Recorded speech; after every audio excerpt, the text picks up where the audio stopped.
If you've never been dragged through court over and over by someone who doesn't actually want justice, just revenge, let me paint it for you. It's like being forced to run a marathon where every water station charges you $1,000 just to keep going. That was my life for a year. My name is Sarah, and this all started with a divorce that should have been simple. We were married for 7 years.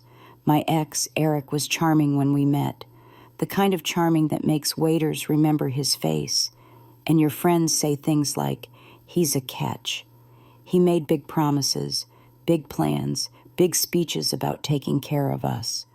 What he didn't make were steady paychecks. I was the one with the consistent job. I work in healthcare administration, not glamorous, but stable. I was the one paying the rent on time, making sure the lights stayed on, and buying groceries that weren't energy drinks and lottery tickets. For a while, I told myself it was a phase. He'd find his footing. He just needed time, support, encouragement. I gave him all of that.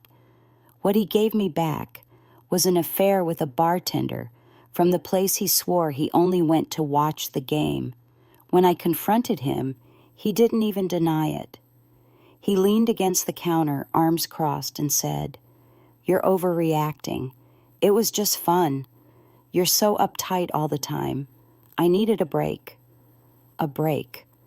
Like our marriage was a long shift he was tired of. We had one daughter, Lily, 5 years old, sweet, sensitive, the kind of kid who apologizes to stuffed animals if she drops them.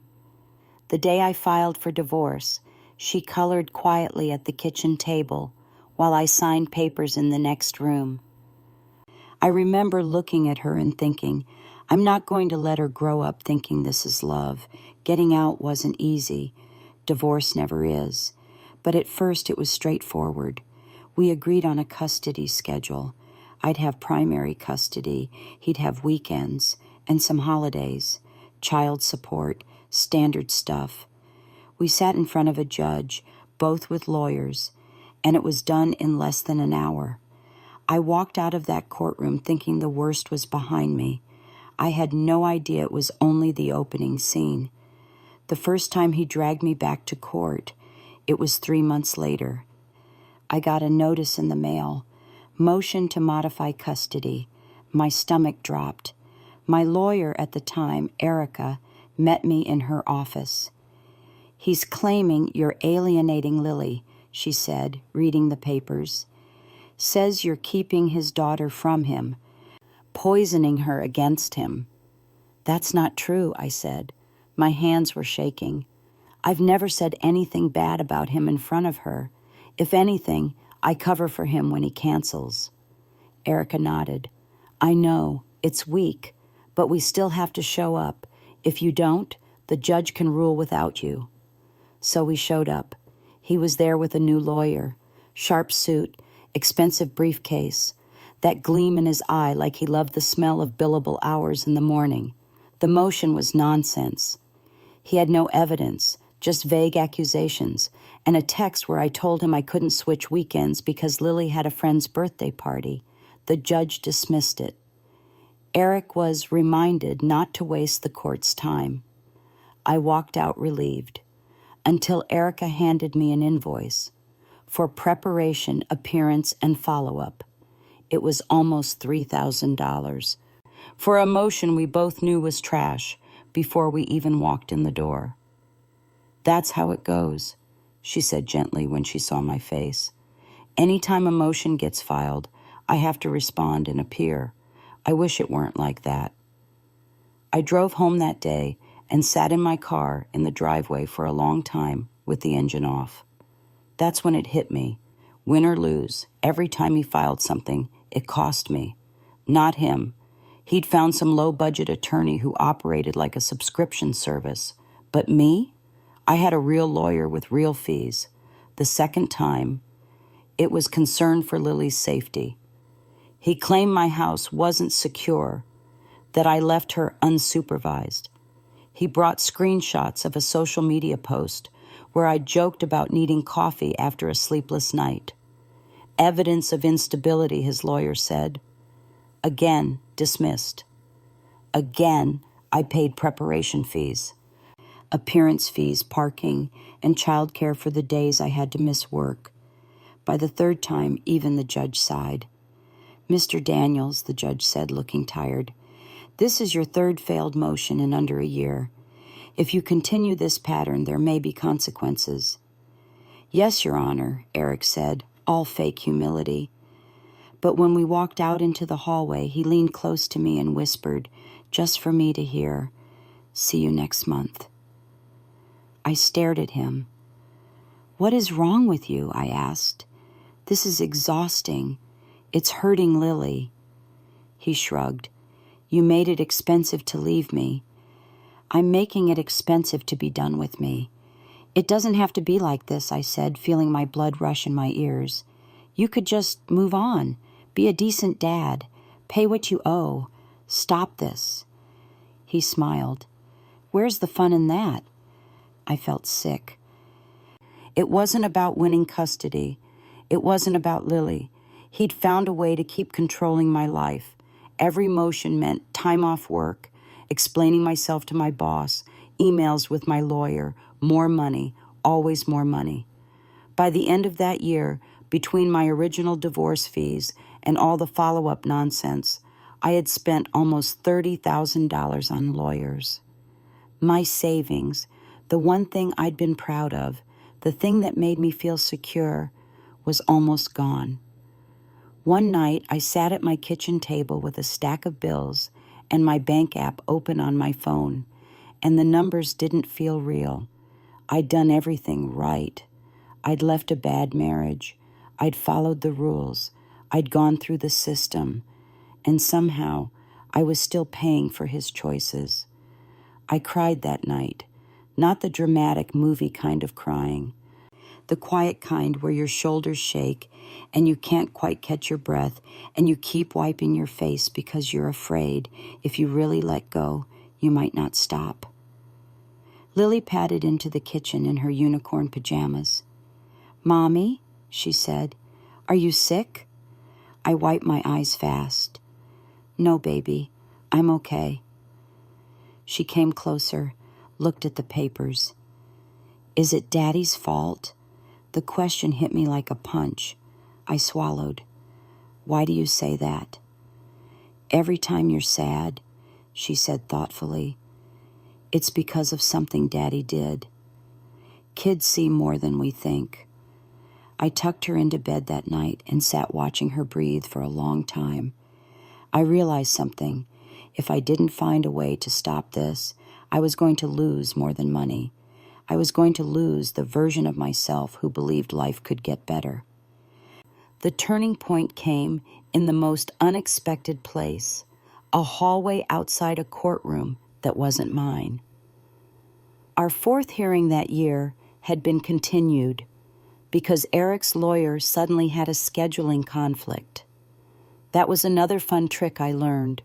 They could request a delay, but I still had to pay my lawyer to show up and reschedule. Erica had gone to talk to a clerk. I was sitting there, feeling like a ghost on a hard plastic bench, when I overheard a conversation next to me. A woman in worn jeans and a Target blouse sat across from a man with a folder and a calm voice. He wasn't her lawyer. I think he was one of those volunteer legal advisors they have in some courthouses. I can't afford an attorney, the woman said. My ex has one. I don't. I'm going to lose, right? Not necessarily, the advisor said. Judges like clarity. If you're organized, if you bring documents, if you only speak to the facts, you can represent yourself. It's harder, but it's not impossible. She shook her head. I don't know the law. You don't have to know every law, he said. You just have to know your story, your evidence, and your rights. The rest is learning as you go. He showed her a packet, self-help forms, instructions, and links to a website with plain language explanations.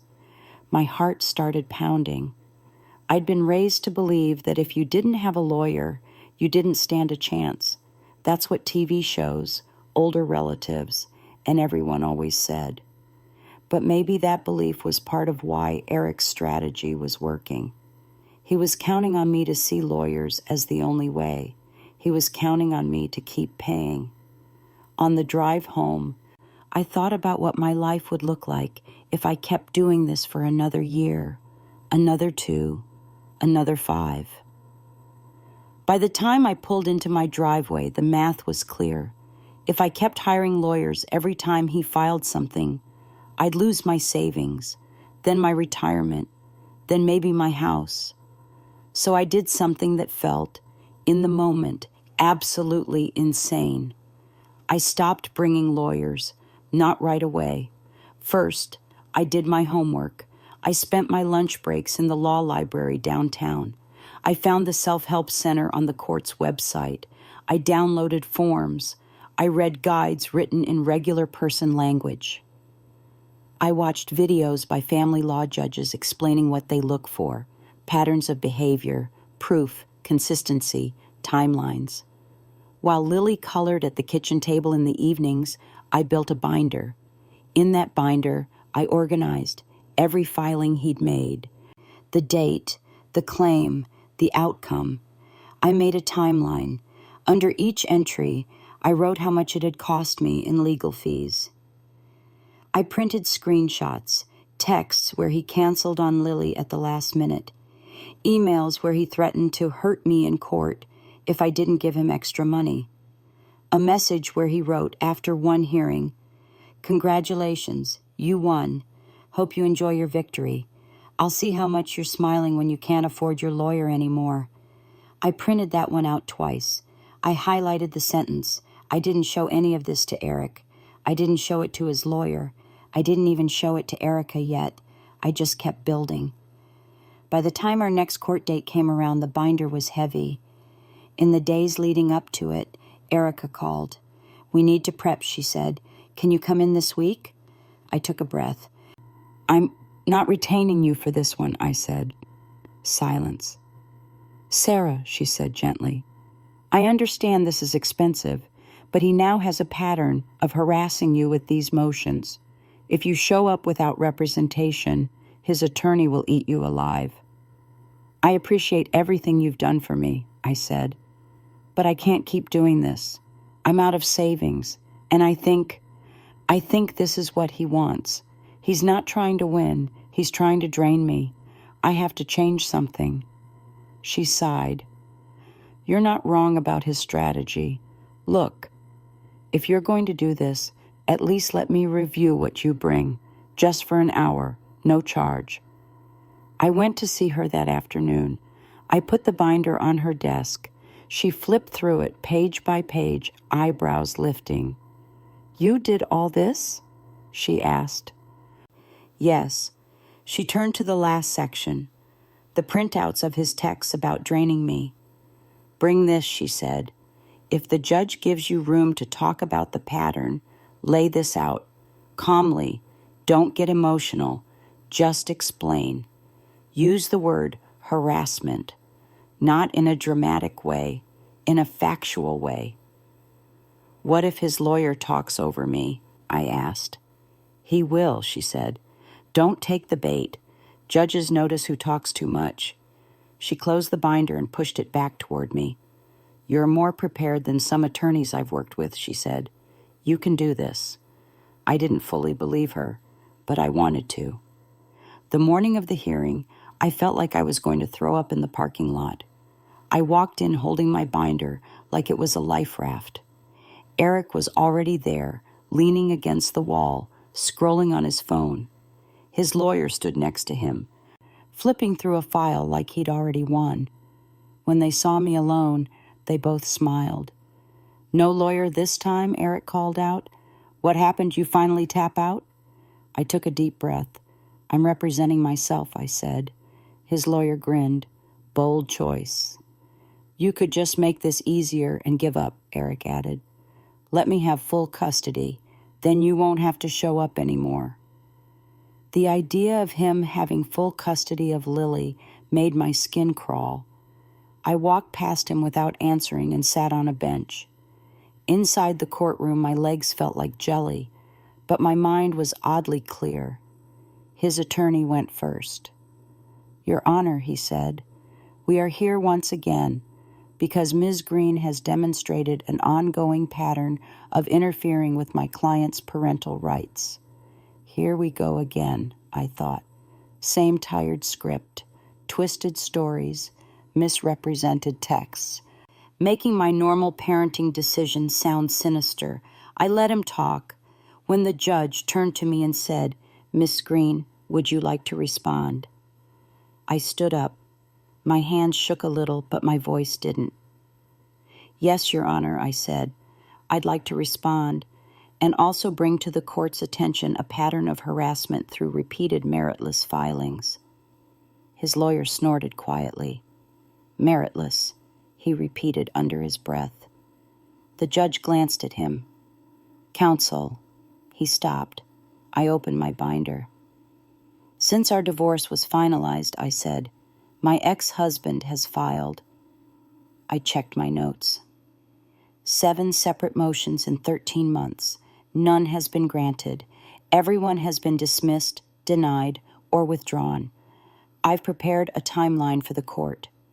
I walked up and handed the judge a copy. I handed one to his attorney. "At each hearing," I continued, "and I've hired counsel to defend myself against these accusations. I've spent almost $30,000 in legal fees since the divorce, while the original orders have never changed." The judge flipped through the pages. His eyebrows went up. His attorney started. "Your Honor, if I may." "In a moment," the judge said. I stayed calm. "These filings are not about Lily's best interests," I said. "They're about punishing me for leaving. I have text messages from Mr. Daniels saying explicitly that he intends to use the court to drain my savings." I turned to the tab marked Messages, pulled out the highlighted screenshot, and handed it up. The judge read it. "I'll see how much you're smiling when you can't afford your lawyer anymore," he read aloud. The sound of Eric's own words in the judge's voice was something I will never forget. "Mr. Daniels," the judge said slowly, "did you write this?" Eric shifted in his seat. "I mean, people say things when they're upset." "Yes or no," the judge said. His tone had shifted now. It was no longer tired, it was sharp. Eric swallowed. "Yes." His lawyer cleared his throat. "Your Honor, if I may contextualize." The judge held up a hand. "You've had ample time to speak. Sit down." His lawyer's mouth snapped shut. I almost smiled. Almost. The judge turned back to me. "Ms. Green, you are not represented today." "No, Your Honor, I can't afford to keep hiring counsel every time he files something with no evidence. I have a child to support, a home to maintain. Savings I've already watched disappear." I didn't cry. I didn't raise my voice. I just told the truth. "May I also present to the court a log of all the times Mr. Daniels has canceled his visitation last minute or failed to show up?" I asked. "He's claiming I'm keeping Lily from him, but the pattern shows the opposite." I handed up another set of documents. The judge scanned them. Canceled, no show, late, excuse, canceled. The silence in that room got heavy. Finally, the judge leaned back. "Mr. Daniels," he said, "approach the bench." Eric and his lawyer walked up. I stayed where I was, but I could hear most of what was said. "Your client appears to be using this court as a weapon," the judge said quietly. "These texts are deeply concerning. The pattern is clear. If this continues, I will consider sanctions." "Your Honor," his lawyer began. The judge cut him off. "Counsel, I recommend you advise your client very carefully.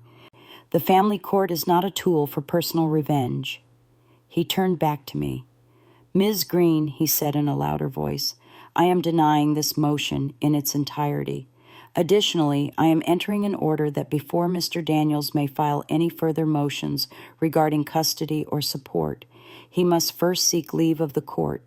In plain English, he needs my permission to drag you back in here. I felt my knees wobble. There was more. Furthermore, the judge said, based on the evidence provided, I am ordering Mr. Daniels to reimburse you for a portion of your prior attorney's fees incurred as a direct result of his bad faith filings. Eric's head snapped toward him. What? The judge raised his voice a hair. You heard me, Mr. Daniels. You wanted this court to punish your ex-wife. The only person being punished today is you. His lawyer put a hand on his arm, but Eric shrugged it off. This is ridiculous, he said. She's the one making my life hell. She left me with nothing. Stop talking, his lawyer hissed under his breath. The judge's expression hardened. And to be clear, he said, if you show up in my courtroom again with another flimsy accusation, I will not hesitate to increase these sanctions. He turned to me. Ms. Green, is there anything else you'd like to say?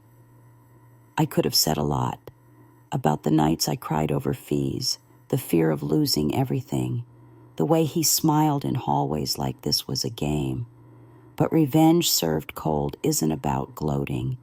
It's about being done. No, Your Honor, I said softly. Thank you for hearing me. When the hearing ended, I gathered my binder. Eric stormed out of the room ahead of me. In the hallway, he spun around. You think this is over, he hissed. You embarrassed me. You embarrassed yourself, I said. His face twisted. For the first time, I saw something new there. Not confidence, not smugness. Fear. He still tried to bluff. I'll find another way, he said. You can't keep me away from my kid. I held his gaze. If you want to see Lily, I said, show up on time. Keep your word. Be a good father. That's the only thing I can't stop you from doing. He didn't have an answer for that, because for all his court theatrics, showing up for his daughter was the one thing he hadn't been fighting for. He walked away. His lawyer followed, already talking about payment arrangements.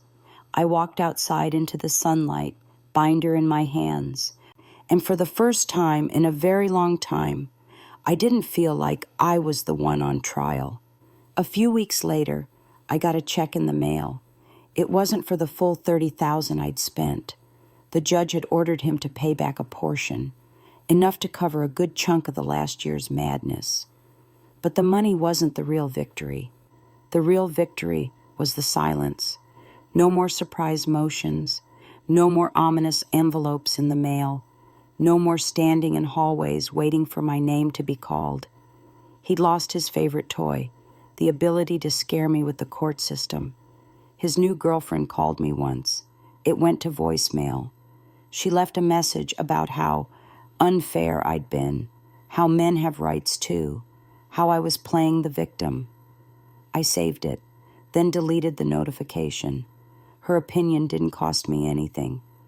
Eric's sanity started to slip from the edges, people told me. His boss got tired of him missing work for legal battles that didn't exist anymore. His lawyer dropped him after he fell behind on payments. Every time he complained about me now, whoever he talked to would ask the same question. What did the judge say?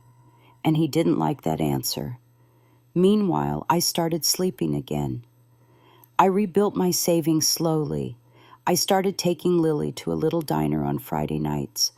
We'd share pancakes and talk about school and cartoons and what colors she wanted in her next painting. One night, out of nowhere, she said, "You seem happy again, Mommy." I smiled. "Yeah," I said, "I think I am." "Did Daddy stop being mean?" she asked. I thought about it. "Daddy stopped being able to use mean things as games," I said carefully. That helped a lot. She nodded like that made perfect sense. Kids get more than we give them credit for. If you're listening to this and you've been through something similar, an ex, a boss, a family member using the system, the rules, the structures around you as weapons. I want you to hear this. People like that count on your fear. They count on your confusion. They count on you believing you're powerless. You're not. But when you stop playing by the script they expect, when you stop handing them the tools they use to hurt you, everything shifts. It changes the rules. For a while after that last hearing, life got quiet. Not perfect, not magically healed. There were still things to deal with, rebuilding my savings, catching up on bills, unlearning the habit of flinching every time a pale envelope showed up in the mail. But the constant dread, the sense that any random Tuesday could turn into another court date, that was gone. The order the judge gave, the one that said Eric had to ask permission before filing anything new, worked like a wall. For the first time in over a year, there was something between me and his games. He didn't like that wall, but at first he pretended he did. He showed up to his weekends on time. He'd buckle Lily into her booster seat with this performance smile, like we were co-parents in a commercial. See, he'd say, no court, no drama, all good. I never fully believed it. Men like Eric don't just let go of control, they just look for another way to get it. The first sign came 3 months later, on Lily's 6th birthday. I'd spent the whole week planning, nothing crazy. Just cake, balloons, some friends from school, a unicorn-themed banner she'd picked out herself. She woke me up at 6 a.m. that morning by landing on the bed like a tiny missile. "It's my birthday," she yelled, shaking me. "It's my birthday, it's my birthday." I laughed even though I hadn't slept much. I made pancakes shaped like hearts. We sang, we danced in the kitchen to some silly song she loved. For a few hours, it felt like everything the last year hadn't been. Then, around noon, there was a knock at the door. I wiped my hands on a towel, expecting maybe an early guest, a neighbor, a package. 2 people stood there, a man and a woman, not in uniforms, badges on lanyards. "Ms. Green?" the woman asked. "Yes?" "We're from Child Protective Services. We received a report and need to speak with you." My brain went blank for a second. Behind me, I heard Lily in the living room singing to herself. "A report about what?" I asked, even though a cold, familiar certainty already settled in my stomach. The man looked at his tablet.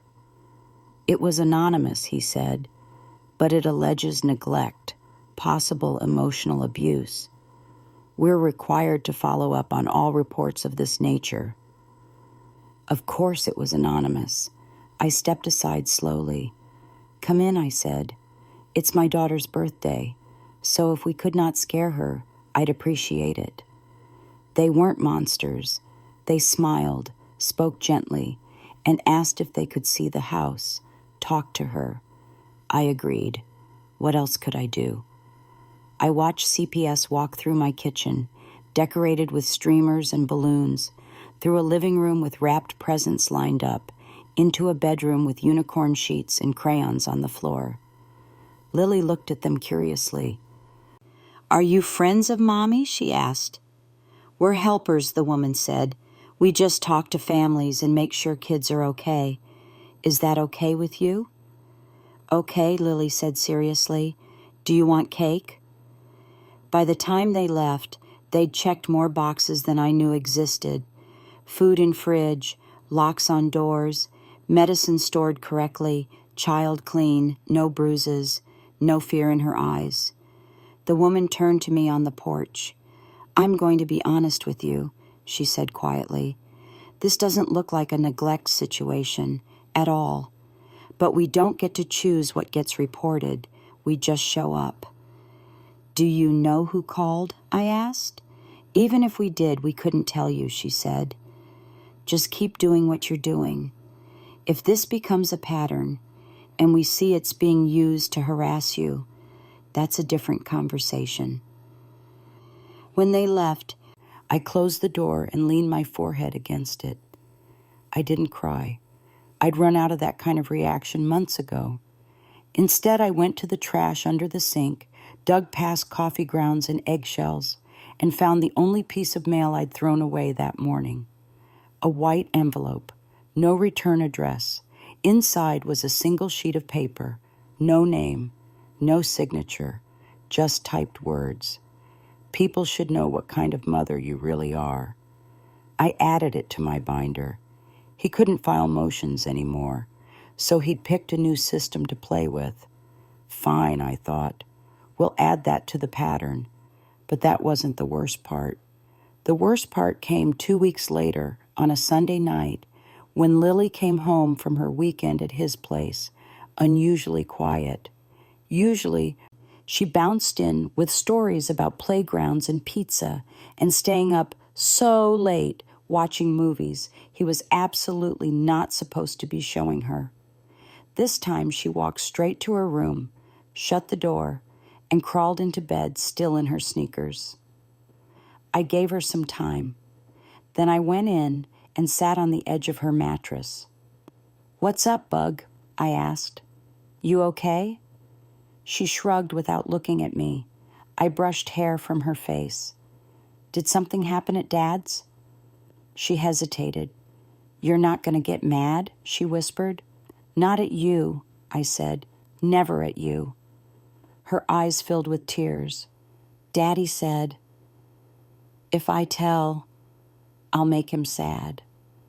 Everything in me wanted to storm out of that room and drive straight to his apartment. Instead, I forced my voice to stay level.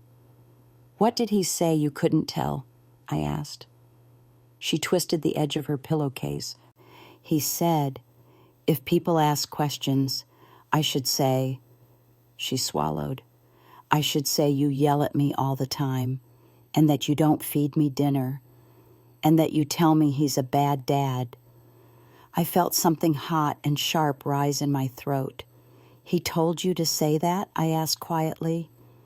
She nodded, crying now. "I don't wanna, but he said if I don't, the courts will take me away, and I won't see him anymore, and you'll be in trouble, and it'll be my fault." I closed my eyes for a second. He'd stopped using the court system directly, so he'd weaponized her. I pulled her into my arms. "Listen to me," I said firmly. "You are not responsible for what adults do. Not me, not Daddy, not anyone. Your job is to tell the truth. That's it. If anyone asks you questions, you answer honestly. And nobody in the whole world is allowed to tell you otherwise. Not even me." She clung to me like I was the last solid thing in the world. "Am I going to have to choose?" she sobbed. "You never have to choose between parents," I said. "That's not your job either." But in my head, another thought was forming. He's not going to stop until someone stops him. The first time I'd been reacting, defending myself. This time, I wasn't going to wait for his next move. I was going to make mine. The next morning I made 3 phone calls, one to my therapist to make sure I wasn't spiraling, one to the CPS worker who'd visited for Lily's birthday, and one to Erica. "I thought you couldn't afford more legal stuff," she said when I walked back into her office. "I can't afford not to," I replied. I told her everything, the CPS visit, the anonymous note, what Lily had said about being coached to lie. Erica took notes, her face going from sympathetic to something tighter. "This is moving out of annoying legal harassment and into emotional abuse of your child," she said. "We can work with that. It's ugly, but judges care a lot when kids get pulled into this." "I'm tired of reacting," I said. "Can we go on the offense?" She smiled, but there was no joy in it. "I was hoping you'd say that." We filed a motion, not to fight some nonsense accusation this time, a motion to modify custody. I wasn't trying to cut him out entirely. I knew better than anyone that kids usually do best when both parents show up. But that's the thing. He wasn't showing up. He was showing off. We asked for more structure, missed visits being documented and made up, mandatory co-parenting counseling, an order specifically prohibiting either of us from coaching Lily about what to say to any authority, and, this part made my heart race when Erica suggested it, a requirement that he attend a parenting class as a condition of keeping his current visitation schedule. We might not get all of it, she said, but with the pattern you've built and the CPS visit and what your daughter reported in therapy. Yes, therapy. I had already started sending Lily to a child therapist after the first year of court drama. On paper, it was to process the divorce. In reality, it was to give her a safe adult who wasn't me or him to tell the truth to. We have a shot at changing the power dynamic here, she finished. We filed. The court set a date. And somewhere in the time between when he got served and when we were due back in front of the judge, something in Eric snapped. Up until then, he'd hidden behind the system, like a kid poking at someone from behind their mother's legs. Now he stepped out, and when he did, things got ugly in a way I wasn't ready for. About 2 weeks before the hearing, I got a call from my HR department. "Hey, Sarah," my manager said, voice careful. "Can you come down to the office? We need to talk." It was that tone, the tone that says this is serious, but is trying not to spook you. My mouth went dry. I walked down, sat in the chair across from her desk. Next to her was a man from HR I'd only met once, during onboarding. He had a folder in front of him. "This came to us through our anonymous ethics reporting line," he said. Normally, I'd ignore something this vague, but it mentions potential patient information issues. So we have to look at it. He opened the folder and pulled out a printed email. No sender, no obvious source, just another typed page. She takes confidential information home. She leaves files around where her child can see them. She talks openly about patients in public. She says her job is easy money, and she doesn't care about mistakes. My heart pounded so hard I could hear the blood in my ears. "Is this true?" my manager asked. "No," I said. "Absolutely not. I've never taken a physical file home in my life. We're not even allowed. I'm terrified of HIPAA violations. I barely talk about my job to anyone." The HR guy watched my face carefully. "We're required to investigate," he said. "We'll probably have to audit your access logs for the last 6 months. I need you to sign a consent form for that." I signed the paper with hands that didn't feel like mine. On the line where it said, "Do you know who might have made this complaint?" I hesitated. Then I wrote his name. When they dismissed me, I went back to my office, closed the door, and let myself feel the full body wave of anger. He was trying to take my daughter. Now he was trying to take my job. I sat down, opened my binder, and added a new tab, Workplace Interference. I printed the anonymous complaint from the ethics portal when HR gave me a redacted copy to review. I printed emails showing my clean access record. The investigation took 3 weeks. 3 weeks where every time my phone buzzed with an internal email, my stomach dropped. In the end, HR called me back. "We found nothing," the guy said. "Your access patterns are clean. There's no evidence of anything like what was alleged. I'm sorry you went through that." "Do you know who filed it?" I asked. He paused. "We can't disclose that," he said. "But off the record, sometimes patterns emerge." He closed the folder and looked at me in a way that said more than his words aloud. By the time the custody hearing arrived, my binder had become 2 binders. Eric showed up with a new lawyer. He liked to rotate them, like they were seasons. This one looked younger, hungrier, and meaner than the last. She walked in with a stack of papers and the aggressiveness of someone who believed absolutely in their client's version of events. That should have worried me. It didn't. What worried me was the look in his eyes when he sat down. He wasn't smirking. He looked certain. "Don't get too excited about today," he said under his breath as we waited for the judge. "You're not the only one who can bring evidence." His lawyer leaned over and whispered something to him. He chuckled. I knew that laugh. He thought he'd found a new angle. We didn't have to wait long to find out what it was. When the case was called, his attorney went first. "Your Honor," she began, "Ms. Green is trying to paint my client as vindictive and disruptive. But the truth is much darker. We will show that she is an emotionally unstable woman who has been manipulating the system, the child, and even this court. We have proof of her admitting to coaching the child and bragging about breaking my client." I felt the color drain from my face. Proof of what? She continued, pulling out a stack of printed screenshots. "These," she said dramatically, "are messages pulled from Ms. Green's own phone.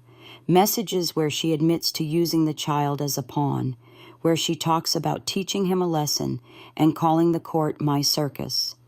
She handed copies to the judge, one to Erica, one to me. I looked down. There, in blue and gray bubbles, were my words, except not quite. "Sometimes I feel like the court is a circus," one message read, "but I'll do whatever it takes to break him." I had never written that. The date was one where I knew I'd been home alone watching Netflix with Lily, no phone in hand for hours. Another said, "I told Lily what to say if CPS comes. She knows to make him look bad." I stared at it. "You didn't send these?" Erica whispered. "No," I said. My throat was tight. "Never. The phone number is yours, Ms. Green," the opposing attorney said, pouncing. "The backups show her account.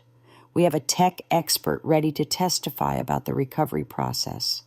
My mind raced. There were only a few ways those screenshots could exist. Either someone had cloned my number, or someone had made them up and was betting the judge wouldn't know the difference. Erica stood. "Your Honor," she said, "we will need to voir dire this so-called expert and examine the alleged backup sources. These screenshots could easily be fabricated." The other lawyer smirked. "Of course she's going to say that. Abusers often deny their own words." That word abusers made my stomach turn. The judge looked at me. "Ms. Green, do you deny sending these messages?" he asked. "Yes, Your Honor," I said. "I never sent anything like that to anyone. I want the chance to prove it." He sighed. "Very well. We'll hear from the expert. But be aware, counsel," he added, looking at Eric's attorney. "If I find that anything has been falsified in my courtroom, the consequences will be severe." They called their tech expert. He was polished, confident, with a tablet and a laptop ready to go. He started explaining how he recovered the messages from cloud backups. It all sounded impressive, if you didn't know how easy it is to fake a screenshot. Erica let him talk. Then she stood up. "Sir," she said, "who provided you with the original data source for these messages?" "Mr. Daniels," he replied. "And do you have a full raw backup of Ms. Green's account?" she asked. "A verifiable complete image, not just exports?" He hesitated. "Well, no," he said. "I was given files to analyze." "Files which could have been altered before you saw them," Erica said. I don't have reason to believe they were," he said. "That wasn't my question," she replied. "Are you able to testify under oath that these messages have not been altered, modified, or generated by a third-party application?" He shifted. "I can testify that they appear consistent with normal iMessage data." "Appear," Erica repeated, "but you cannot be certain." "Objection," the other attorney snapped. "This is badgering." Overruled, the judge said. Answer the question. No, the expert said finally. I cannot be certain without access to Ms. Green's actual device and account. I listened to all of that with my fingers gripping my binder so hard my knuckles ached. Then Erica did something I didn't expect. She turned to me. Mr. Green, she said, did you bring your phone today? Yes. She looked at the judge. Your Honor, with the court's permission, I'd like to have an independent analysis of my client's actual device performed. If the messages are real, they will appear there. If they don't, the judge nodded slowly. This is a custody hearing, not a forensic trial, he said. But considering the gravity of the allegations, I'm inclined to allow it. He looked at me. Ms. Green, are you willing to unlock your phone for the court-appointed expert? Yes, I said. Right now. They took my phone back into chambers with a neutral IT guy the court used for evidence issues. For 20 minutes, I sat there, heart in my throat, while Eric and his lawyer whispered furiously. When they came back, the judge's face was different, less patient. I have reviewed the court expert's preliminary findings, he said. The messages provided by Mr. Daniels' expert do not exist on Ms. Green's device or in her iCloud backups. Additionally, there is evidence that several of the screenshots show font and spacing inconsistencies indicative of manipulation. He turned his gaze on Eric. Mr. Daniels, he said, stand up. Eric stood, looking suddenly much smaller. Did you alter, fabricate, or cause to be fabricated any of the messages presented to this court as evidence? Eric glanced at his lawyer. She looked like she wanted to sink through the floor. I just wanted someone to listen to me, he stammered. Nobody ever, yes or no, the judge snapped. Did you falsify evidence? Silence. Then, yes, he muttered. The room seemed to freeze. The judge's voice dropped, colder. You attempted to commit a fraud on this court. You lied under oath about your co-parent. You involved so-called experts in a deception, and you tried to have your child's life altered based on those lies. He looked like he was trying very hard not to slam his fist on the bench. Here is what is going to happen, he continued. Effective immediately, all of Ms. Green's parental rights remain as previously ordered. Mr. Daniels' visitation is suspended pending a full evaluation. A report will be made to the district attorney's office regarding potential perjury and evidence tampering. Mr. Daniels is ordered to pay all costs associated with this hearing, including Ms. Green's attorney's fees and the court's forensic expenses. And this court will be considering whether to designate you a vexatious litigant, which, if granted, would prevent you from filing any further actions in family court without pre-approval from the presiding judge. Every word fell like a hammer. Eric started babbling. This isn't fair, Your Honor. She's been turning everyone against me. I just wanted to see my kid. She took everything from me.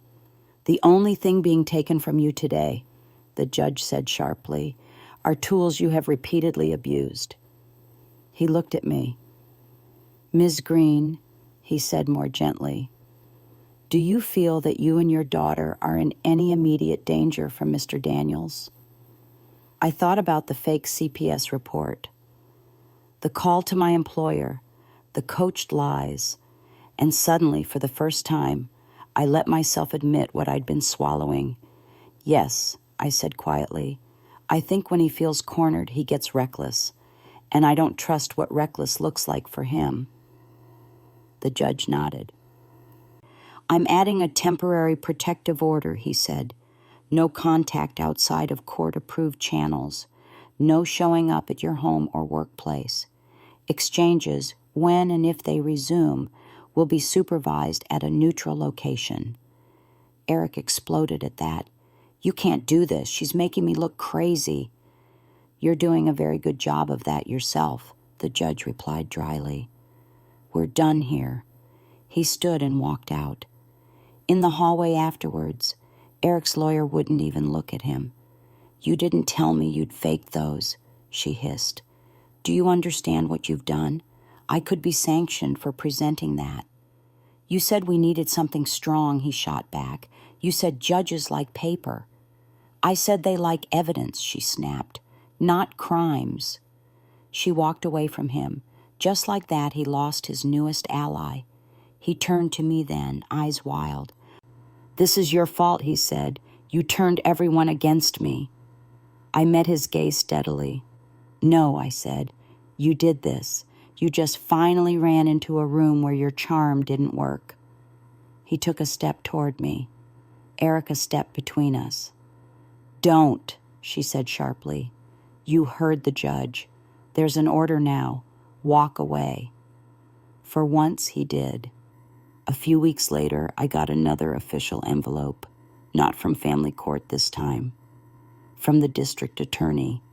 They were formally investigating him for presenting false evidence and making false reports to CPS. I wasn't asked to decide his punishment.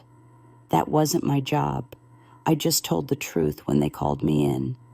That's the thing about justice that I didn't understand at first. You don't control the outcome. You just control how prepared you are when your moment comes. There were more steps after that, of course. Supervised visits at a center with cameras and glass walls, where Lily could see him but not be alone with his stories. A mandated evaluation that described him as narcissistic, with a tendency to externalize blame and use systems to maintain control. A formal designation in the court record as a vexatious litigant, which meant for the next 7 years he couldn't even file a motion without attaching a memo explaining why it wasn't harassment for a judge to review before it ever reached me. He lost his job a few months later, not because I called anyone, because word got around that he was under criminal investigation for lying to a judge. Employers have a low tolerance for that sort of thing. His new girlfriend? She eventually called me. I didn't expect that. She left a voicemail one afternoon. I'm sorry, she said. He told me you were crazy. He showed me messages. I realize now he probably made them up. I believed him. I won't make that mistake again. I didn't call her back. She wasn't my problem to fix. My problem was a small girl asleep down the hall who deserved a mother who wasn't constantly bracing for the next hit. So that's who I decided to be. He still exists, somewhere out there, telling some version of the story where he's the victim and I'm the villain. I can't control that. What I can control is my life, my peace, my money, my time. All the things he tried so hard to turn into weapons against me, now they're mine again. In the end, he didn't just fail to break me. He broke his own credibility so badly that even the system he'd worshipped as his favorite weapon turned on him. That is revenge served cold, not with screaming, not with anything dramatic, just with quiet, relentless truth, organized into a story even a judge couldn't ignore. If you've ever been dragged through something like this, by an ex, a boss, a family member, and you felt small, outnumbered, outgunned, I hope this sticks with you. You're allowed to learn the rules of the game. You're allowed to get smarter than the person trying to hurt you. You're allowed to let their own pattern become their biggest problem. And if you want more stories like this, stories where the bad guy keeps pushing, keeps scheming, keeps abusing the system, and then finally trips over their own lies, stick around. Subscribe and follow along for the next story, because there are a lot of people out there who think they're untouchable, and sooner or later, someone like you is going to prove them wrong.